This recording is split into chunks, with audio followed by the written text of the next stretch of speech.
So this year, more than any other, it seems like every other week a celebrity's been killed due to some form of cancer. And that sucks. It really does. As a 19-year-old male, I think my chance is currently around 1 in 3 of being diagnosed in my life. People die from it, and people survive from it. But one reference I could never really get my head around is the whole, she's a true fighter, she beat cancer 2 times in a year. And the problem I have with this is that it implies there's some form of personal control over the situation, and it implies that people who died from cancer didn't fight hard enough, which I think we can all agree isn't the case. The survival rate is heavily affected by things like what cancer you have. Again, you have very little control over this. Yes, you have a higher chance of lung cancer if you smoke, but not everyone who has lung cancer has smoked or been in many smoke-filled environments. We really can get any kind of cancer bar a few. Even men get breast cancer.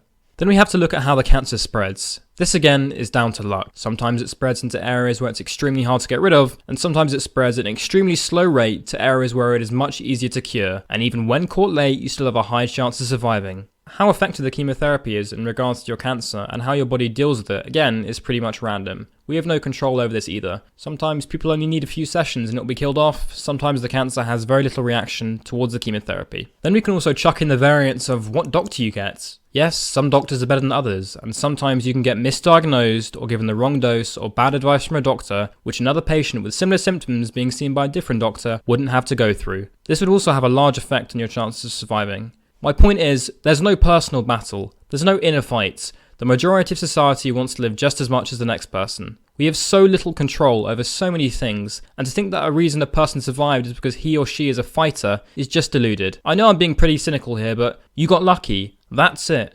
Nothing else. You're merely a statistic. You survived. That's awesome. And yes, I do know that not every cancer survivor is like this, believe me. I know people who have survived and they have no plans of telling everyone how hard they fought. All they're looking to do is enjoy life and perhaps raise some money for a cancer charity and try and forget about what they went through. However, these whole ego trip, I'm a true fighter, I'm an inspiration cancer stories are still being thrown around the internet. And I guess the reason no one has spoken out about them is because they're too afraid of the backlash when you start criticizing a self-obsessed cancer survivor. Well, I just did. And hopefully in a rational enough way to not get completely shredded by people watching this.